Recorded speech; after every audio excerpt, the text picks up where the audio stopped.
पशुपति पारस जी के जाने से हमारे गठबंधन को कुछ फर्क नहीं पड़ने वाला है। एनडीए मजबूत है। जहाँ तक आपने सवाल पूछा मांझी जी का, तो मांझी जी अपने कार्यकर्ताओं के बीच बैठ के वो डिसीजन ले रहे थे या बातें कर रहे थे कि हम लोग को इतना सीट पे लड़ना चाहिए। अभी तक एनडीए के बीच में सीटों का बंटवारा नहीं होगा। जब भी सीटों का बंटवारा होगा उस पांचों दल के लोग बैठेंगे वहाँ, तो वो अपना बात कर रहे हैं अपने कार्यकर्ताओं के बीच। मतलब कि और वो व्यक्तिगत किसी से उनका अगर मतभेद होता है तो उसको पूरे समाज को देख के नहीं लिया जा सकता है। आप याद करिए लोकसभा चुनाव के बाद ही वो उन्होंने डिक्लेयर कर दिया था कि वो एनडीए के पार्ट नहीं है।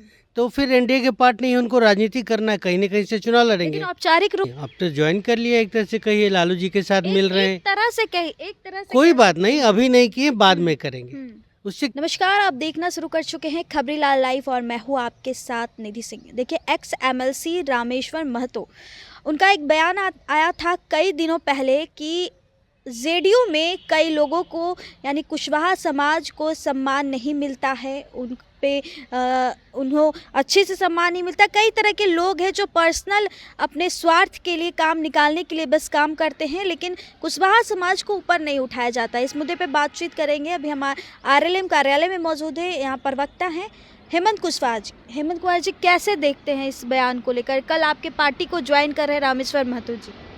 जहाँ तक मेरी जानकारी है उनका बयान कुछ अलग था, और वो व्यक्तिगत किसी से उनका अगर मतभेद होता है तो उसको पूरे समाज को देख के नहीं लिया जा सकता है। हमारे पार्टी में आ रहे हैं, वो जेडीयू छोड़ कर आ रहे हैं, लेकिन एनडीए में ही है।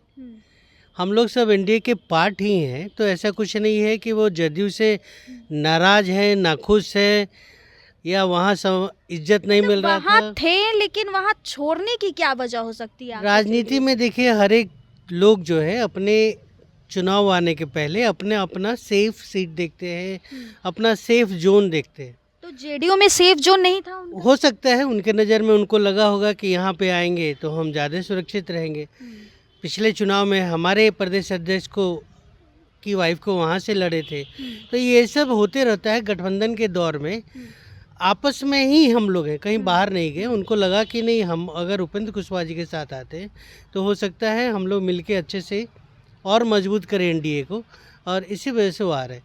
अच्छा, आपने कहा कि सेफ जोन में जो भी लोग रहते हैं वहाँ जाने का प्रयास करते हैं। बीते दिन अगर बात करें पशुपति कुमार पारस भी, वो भी कहीं ना कहीं सेफ जोन अब पकड़ना चाहते हैं। एनडीए अगर उनको सेफ नहीं लग रहा है तो अब मांझी जी का भी बयान सुर्खियों में चल रहा है।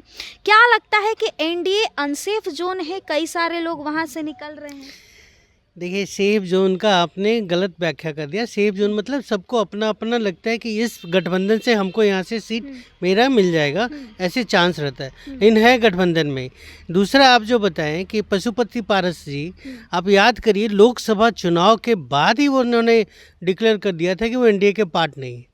तो फिर एनडीए के पार्ट नहीं है, उनको राजनीति करना है, कहीं ना कहीं से चुनाव लड़ेंगे। लेकिन औपचारिक रूप से उन्होंने सूचना नहीं दी थी, लेकिन अब कर रहे हैं। वो महागठबंधन में जाके वो लड़ रहे हैं, क्योंकि चिराग पासवान जी हमारे साथ है। महागठबंधन में जा रहे हैं ऐसा उन्होंने कहा ही नहीं अभी तक ना। नहीं, अब तो ज्वाइन कर लिया, एक तरह से कहिए लालू जी के साथ मिल रहे हैं। एक तरह से कही, एक तरह से कोई बात नहीं, अभी नहीं किए, बाद में करेंगे।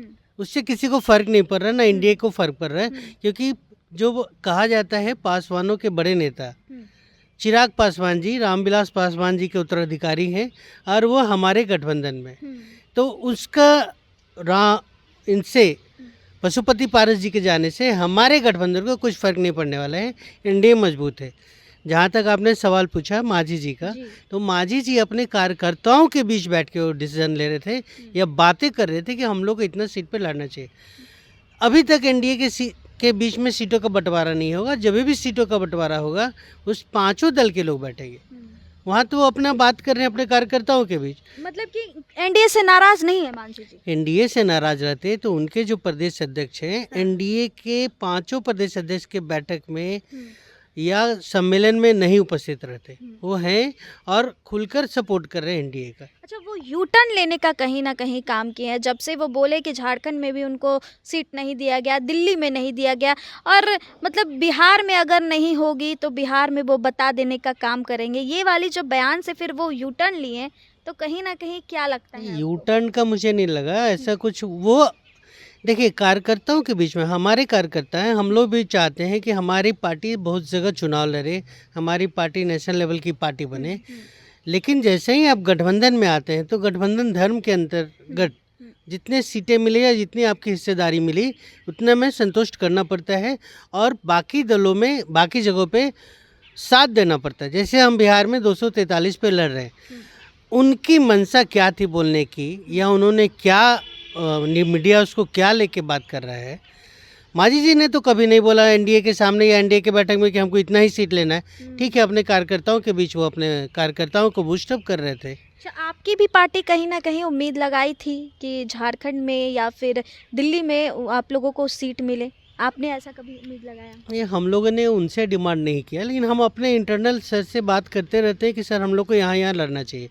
लेकिन हमें लगा कि नए जो पार्टी बनी है हमारी, इसका अभी पूरे बिहार में हमारा संगठन है, बिहार के बाहर अभी शुरुआत हुआ है, तो इतनी मजबूती नहीं थी हमारी वहाँ, इसलिए हम लोगों ने वहाँ ध्यान ही नहीं दिया। बिहार विधानसभा चुनाव में कितनी सीट का डिमांड रखना चाहते हैं और लक्ष्य क्या है आप लोगों की? हम लोग का लक्ष्य है 225 और 243 पे हम लोग चुनाव लड़ रहे हैं। हाँ। एनडीए के रूप में। एनडीए के रूप में NDA आपकी पार्टी कितनी चुन? वो हम लोग जिस दिन साथ में बैठेंगे तभी डिसीजन होगा कि आरएलएम के मोहर पे कितने हम लोग लड़ेंगे।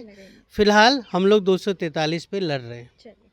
फिलहाल आरएलएम 243 सीट पे चुनाव लड़ रही है, लेकिन इनकी पार्टी जो आरएलएम है बैठकर विस्तार पूर्वक बातचीत होगी, उसके बाद यह लोग कहेंगे कि इनकी पार्टी कितनी सीट पे चुनाव। एक करेक्शन कर दूं, आरएलएम नहीं लड़ रही है, एनडीए लड़ रही है 243 पे।